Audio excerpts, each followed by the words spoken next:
Okay, thank you very much. Thanks to the organizers for inviting me. Maybe I'll use the mic. This one. Okay. So I thought I'd throw in a little bit of theory, or rather a simplified version, discursive version of theories on tourist development, not because I don't think that learning from case studies and practical experience is important, but I think we need at some point, as it is normally done in tourism studies, that we need to generalize a little bit, to step up a little bit, and to look at some broader general messages that summarize a lot of what has been going on in tourism research in the last 30, 40 years.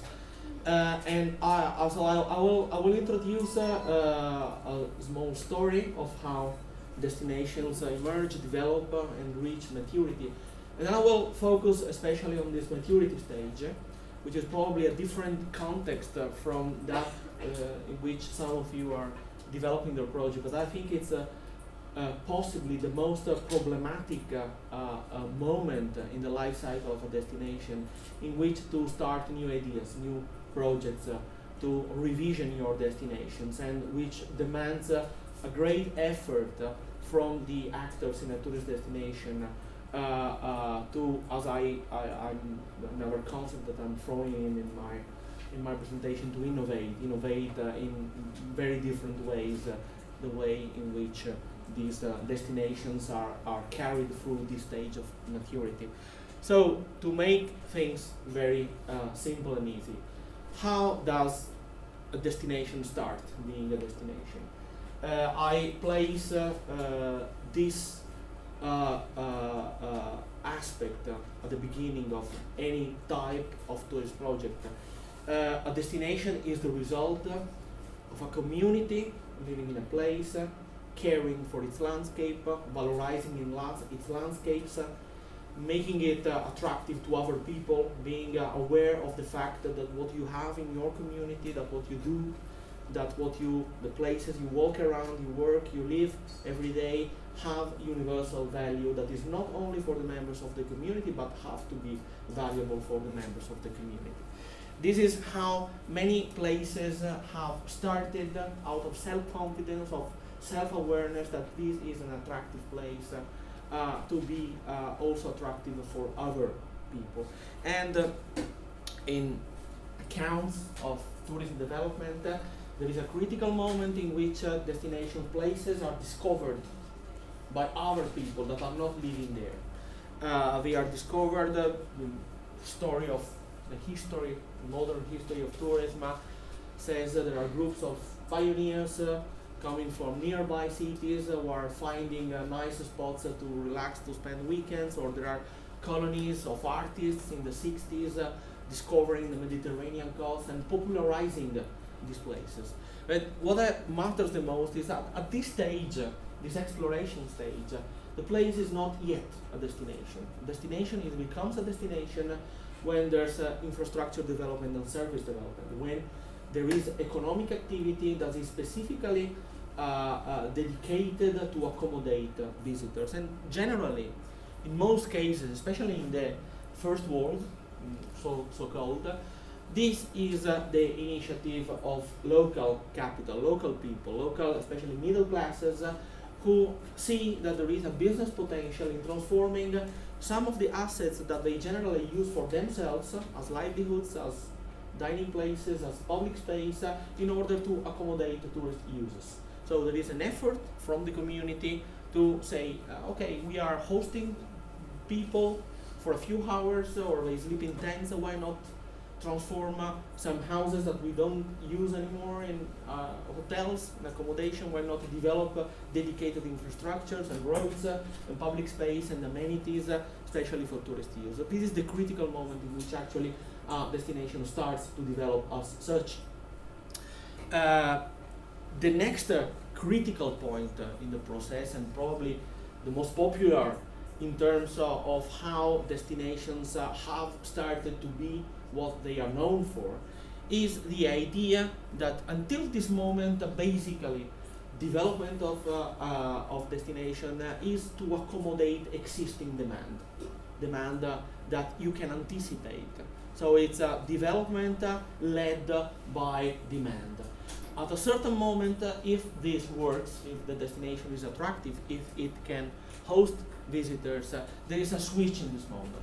It's the idea that in order to reach out to bigger audiences, it means to invest more in infrastructure, in amenities, in connectivity, and it needs to be sold worldwide. And so this generally demands the attraction of international capital, of international investors, or at least non-local capital that is coming to see this as a profitable business. This is the moment in which maybe there is a conceptual change in the way in which destination develop, not anymore to accommodate demand, but a supply-side-led development for which supply is developed and then it must be filled in. So it's supply that leads the development process. And of course, international connection is also very useful because we want to sell this worldwide. We want to make connections with international tour operators, with the international gatekeepers that will allow us to grow and grow and grow. Until this model is attracting a lot of visitors, much more than what could be anticipated in the beginning stages of this process. This is not always, and I personally think most of the cases it's not a story with a happy ending.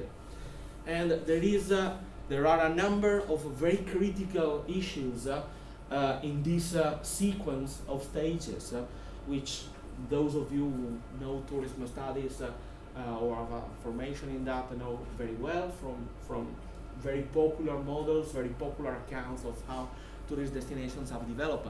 Some of these very critical points regard the very beginning of this cycle of development. It's the idea that a nice place, an attractive place is produced historically by a community, but not always there is the capacity from the local community to valorize their own and protect their own landscape, or to even think that this can be attractive to other people. So this is a very critical issue that it becomes more interesting, as I will show in a minute, seen from a dynamic point of view. So how the local community is changing in time the perception over its own landscape when it becomes a touristic landscape.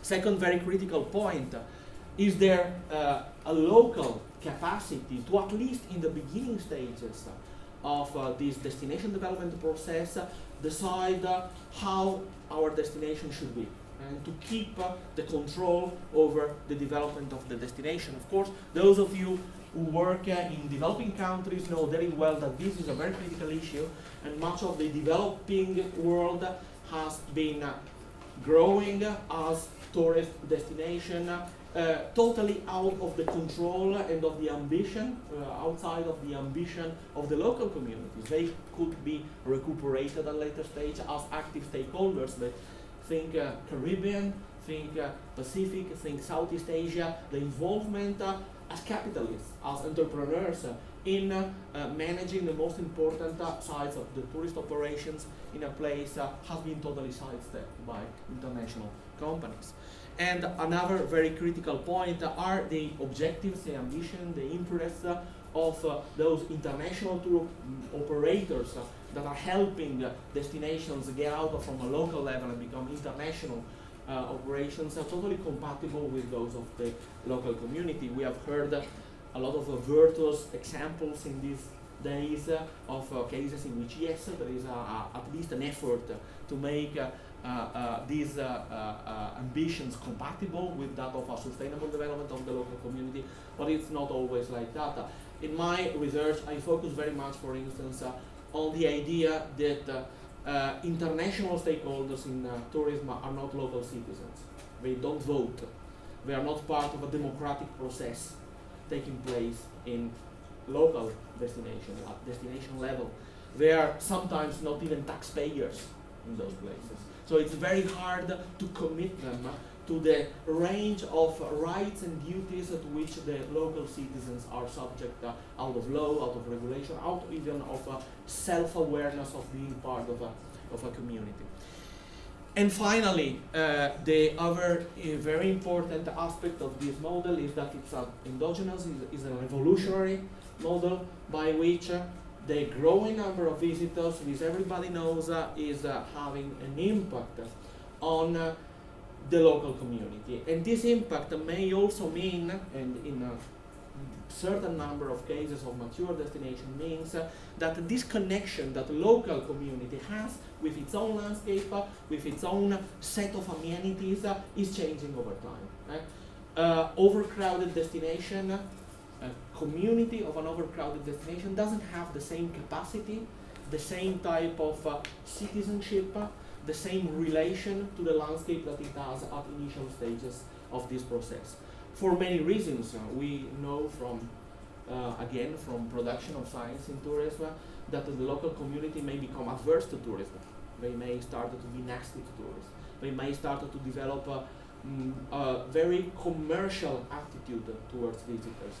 They may start to behave in ways that are not protective of the local cultural capital.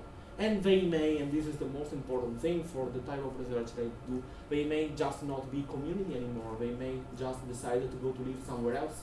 And when a destination loses its social capital, then the whole thing is hampered, because much of the attractiveness of a destination, of any destination, you are talking about cultural tourism or coastal tourism, natural tourism, whatever, it depends on the people that are living in the place. So what do I want to suggest by that is that, yeah, we need to know what is the classical aspect of carrying capacities.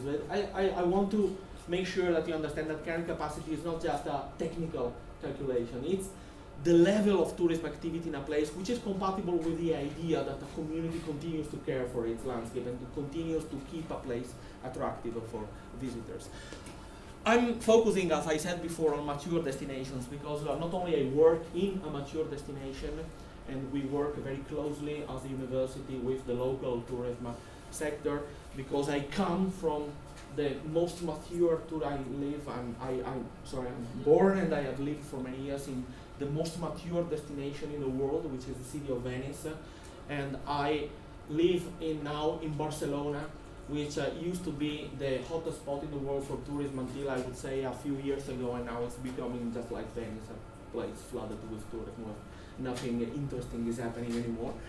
But especially my university operates in slides of the coast of Spain, the Costa Dorada, the southern part of Catalonia, which is in terms of beds, the most infrastructured place for tourism on the coast of Spain. It has survived many of the recurrent crises that plague tourism development on Spanish coast being one of the most problematic places in Europe from the point of view of the sustainability aspects that we have touched during these lectures. And it's also a great laboratory, just as Venice, for the idea that we must intervene in that process that I have just shown you, and we must reinvent at some stages recurrently our destination, learning new ways to do that, learning also new concepts, new products, new markets that we should approach, and this is all innovation. So innovation is not just, as many people simplistically think, it's not just about technological innovation. Is, especially in tourism, innovating in many other aspects of how do you manage a tourist firm, a tourist destination, and even a local government that happens to have to govern a phenomena that is increasingly global and difficult to manage at a local scale. So what are the typical traits of a mature destination? It's already developed. It's very different and more difficult to rethink, reorient, reinvent something that is already there. Okay? Something that is physically built, and you have to think if what you have at a certain moment is the ideal that you could have for your community, but it's very difficult to go back. So from the point of view of the dynamic model that I've just shown, it's much better if decisions about the development of a destination, about the shape of a destination, about the type of products that a destination delivers to its visitors are taken at an early stage. But the reality is many tourist destinations, especially on the Mediterranean coast, they have to reinvent themselves from a situation in which they have already built and not always in the best possible ways. This already being there means that there are consolidated structures of interest in places. There are stakeholders who have a certain power, and they are not easily convinced that they should give up part of their power, or that they should change their role, negotiate their role with other stakeholders that we see as more important for the reinventing of those destinations. And possibly the role of non-local actors, transnational corporations at these stages, at these maturity stages, is very strong. And as I said before, one thing is a mayor that convinces his brother-in-law, who is the biggest hotel owner of a destination, to do it in a different way. One other thing is a mayor or a president of a region of the coast of the Mediterranean who have to go to TUI to negotiate with them a new ways to attract the tourists in those places. How does danger, red alert marks manifest in this mature destination? We know from theory and from practice that there are some very typical phenomena occurring in mature destinations. Declining competitiveness of tourist products, which doesn't always mean, and I would say in the majority of cases, doesn't mean that there are declining number of visitors. Only that the destination becomes increasingly dependent on visitors that actually are not the best type of visitors that they could attract. This idea that in order to keep up the levels of tourism activities, destinations start to sell out, to become low-cost destinations, because that's the only way you can keep some of the business going. Of course, this is not the only option. In the life cycle model of Richard Butler that everybody who does something with tourism knows, there are also very different possible outcomes out of the maturity stage, like greening of destination, reinventing, rebranding of destination. The reality is that there are a certain number of very important tourist destinations in Europe, and especially in the overdeveloped Mediterranean coast, but we could apply the same concepts in the Caribbean, Southeast Asia, and in many other mass tourist markets in the world, where actually destinations, mayors, presidents of region can show very positive statistics about visitors having grown, sometimes also of expenditure having grown in places, but if you look at expenditure per capita, this is declining. And this is reorienting the system of supply in a place in ways that are adverse to many principles of sustainable development. Unattractivity for repeat visitors, mature destinations, some of them, Venice is the typical case, is always looking for new markets because they cannot retain or fidelize the old ones. The French visitors that were coming to Venice in the 70s and spending a lot of money in dinners in luxury restaurants, they don't come anymore to Venice. We have other visitors, but they don't eat in luxury restaurants anymore, also because there are no more luxury restaurants in Venice. There are bad restaurants that cost a fortune. And this is part of the process that I'm discussing. And also a certain attractiveness for new generations of travelers who are young, curious, high spenders, people who can really be fidelized in places that are dynamic. But this dynamism is not the main characteristics of mature destinations. And of course, the problem of carrying capacity limits having been pushed to the extreme. Again, carrying capacity is a very simplistic concept. It has to be analyzed with very sophisticated interpretation. The idea that this boundary is being pushed every time by adapting the destination to higher levels of activity in place until you hit a roof. And the roof is destination is a geographical space. And when it is overbuilt, this overbuilding is starting to change the characteristics that make a place attractive. And you cannot escape this fact. unless you invent something totally artificial, which in some cases, as the Dubai case that has been shown this morning, is very successful but cannot be imitated and replicated everywhere. Okay, so I put together a number of slides, which I will do a little bit fast because I don't want to take any more of your lunchtime, but highlighting the fact that innovation intervenes, can intervene, should intervene in very different processes that have to do with destination development. That is, should engage different actors, so always in idea that there are partnerships in place, that destinations are not managed by one or two firms, but by a coalition of local stakeholders and by the local community, and that management and planning are done according to the standard models and rules that are also being applied at that seminar. The first is product and market innovation, which is, I think, the most central part of this workshop, because it's about developing new products. Again, developing new products in a place which already has very strong core products is very complicated. It's not like starting something new in a place that doesn't have anything else.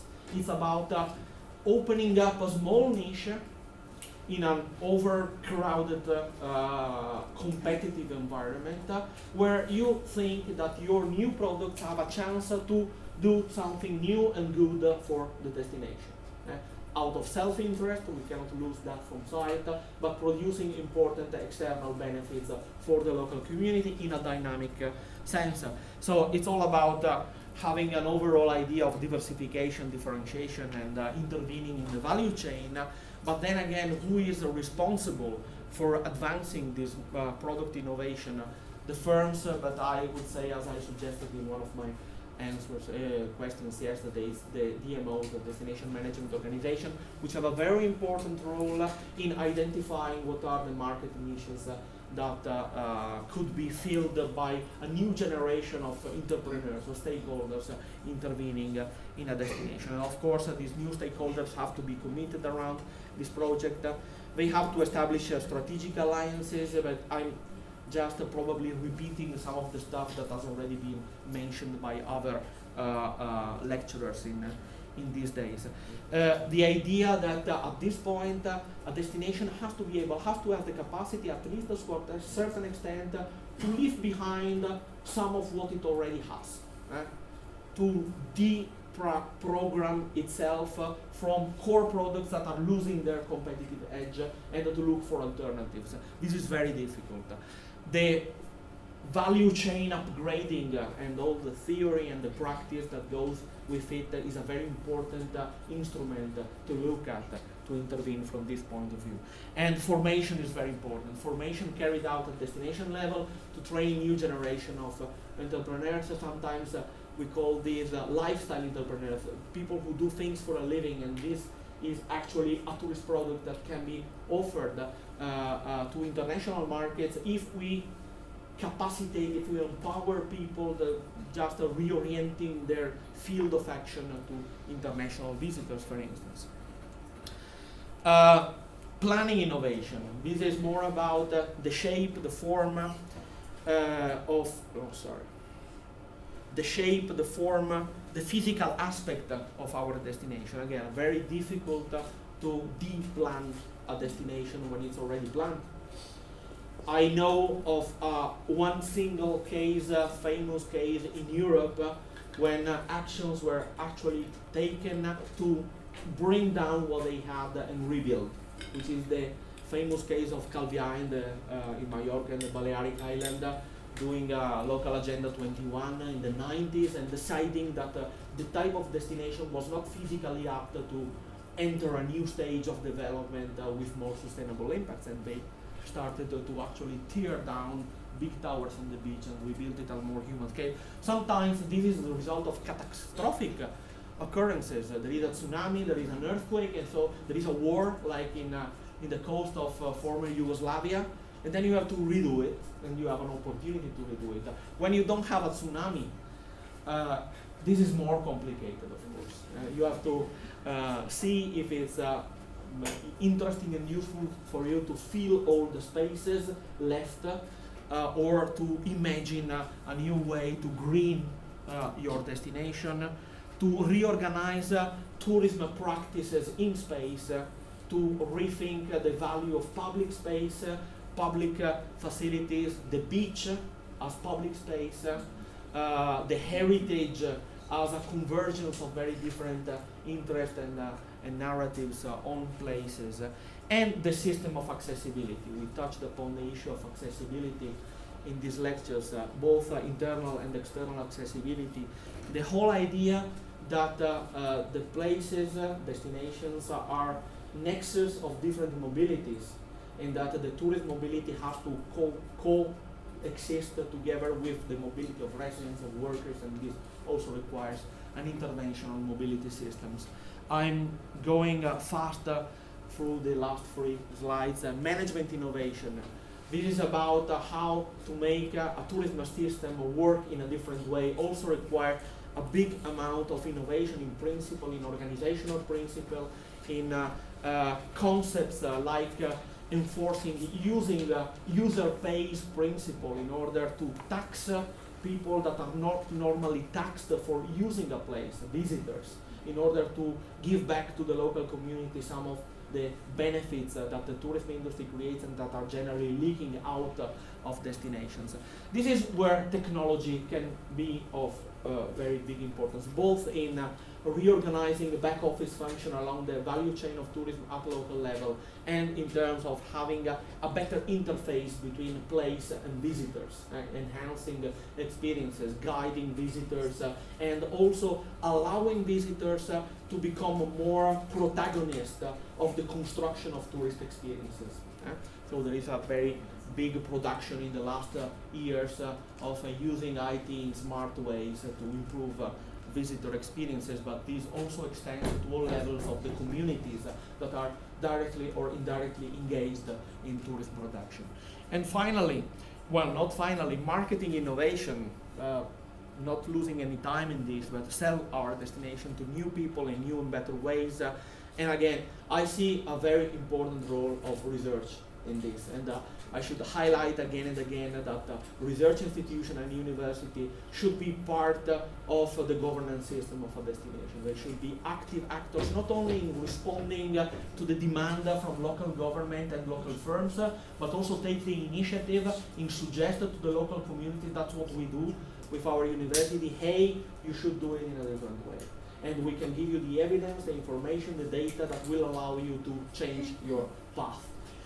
And finally, and probably the most important of all that, because it's an enabling condition for all the rest that I showed before, changes and innovation in governance systems. The first and most important, destinations do not have fixed boundaries in space.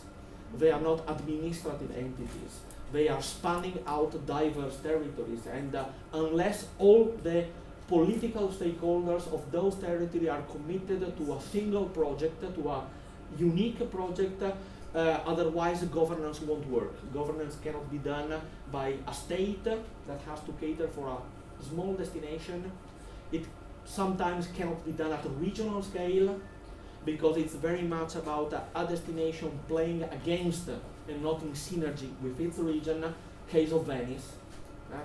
Venice wanting to reduce its level of tourism activity, the rest of the region continuing to invest in tourism infrastructure, and so producing flows of visitors into the city of Venice. In Catalonia it's the same. And also, tourism management and tourism policy is not just a matter, clearly, as everybody of you knows, of the public sector. There must be an implication of private parties, institutions, international players, international organizations, even at very local scale.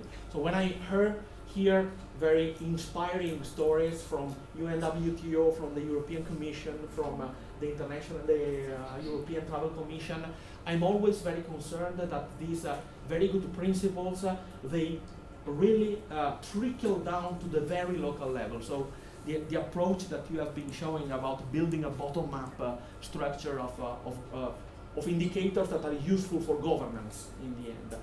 I'm thinking in our case, who is doing that in Catalonia, but this will be the object of private conversation.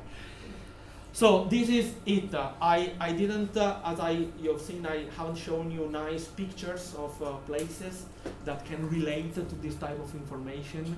Of course, everything I told you could be documented by some interesting case studies. I didn't want to do that. I think you have seen too many nice pictures in these days. You can always ask me during the lunch. Thank you very much. I am leaving here with you a very small bibliography of authors and case studies and papers that have actually worked on that. Especially the paper of Annemette Hialager, who is a Danish author, very important in analyzing what innovation in tourism is. This should be key reading for everybody.